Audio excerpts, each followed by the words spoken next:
Hi, this is Tutor P, and this is noun phrase 388. The noun phrase today is an act of God. Okay, somebody wants a screenshot, do it right now. Let's get right to it.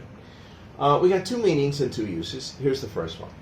An act of God could refer to a natural disaster, or another large event beyond the control of humans. Or it could be an actual action taken by God, of course. Let's continue. The origin of this term is believed to derive from the Bible, especially used in reference to actual actions taken by God. Let's continue here. In the mid-19th century, the term started to be used in law and among insurance companies to refer to any act that was beyond the control of people. Thus, there was no responsibility to individual companies or people. This term is credited to Peter Sidmans in his book Dictionary of Trade Products in 1858. The citation is in the definition of force-majeure. Here is the quote: force-majeure, a French commercial term for unavoidable accidents in the transport of goods from superior force, the act of God, etc. Okay. And we got 5 examples to show just how it's used. Here's the first one. You need to buy insurance to protect yourself from any acts of God, such as earthquakes, tornadoes, tsunamis, etc.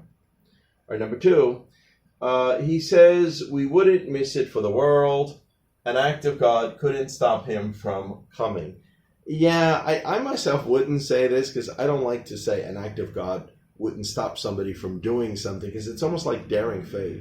But it is used a lot. When I looked at a lot of examples say, where people might use this phrase, an act of God couldn't stop me from doing something. All right, number 3. You cannot blame anyone for his death. He was struck by lightning. It was an act of God. All right, good. Number 4, now this is a famous quote. Ben Rich, CEO for Lockheed and author of Skunt Works, and this is from his personal memoirs before he died, very soon before he died.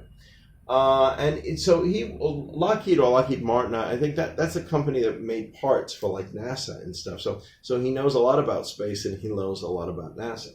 And this is his quote: "We already have the means to travel among the stars, but these technologies are locked up in black budget projects, and it would take an act of God to ever get them out to benefit humanity. Anything you can imagine, we already know how to do it." So what does this mean exactly? He's saying that they have the means, the methods to travel among the stars. It means we could travel around to a lot of other planets, according to him. But these technologies are locked up in black budget projects. Well, black budget projects are real. They are projects that the government has that they don't keep a record of. That's why it's black budget. It doesn't actually make the budget. It's completely secret. Supposedly they have a lot of stuff either relating to space or some underground tunnels and things like that are black budget projects. And it would take an act of God to ever get them out to benefit humanity. So, of course, if we really had this technology that we have the energy to fly around to other planets, well, that means we could use that energy on Earth, and that sounds like that would solve most of our energy problems that we have today. So why aren't they using them? I mean, if what he is saying is the truth. Okay. Anything you can imagine, we already know how to do it. Well, that's what he said in his book. Who knows?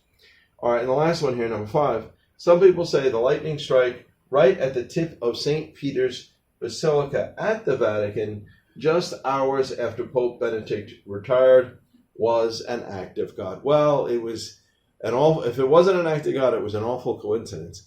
Because how can you get the lightning strike just to hit the really tippy top of the dome of the St. Peter's Basilica, and it was right on that day and just after it. So, some people think, well, maybe that was God. It almost looked like hit exactly the tip. You can, if you want, you could check the internet. You could actually find videos of that. All right, anyway, hope you got it. I hope it was clear. I hope it was very informative. Thank you for your time. Bye-bye.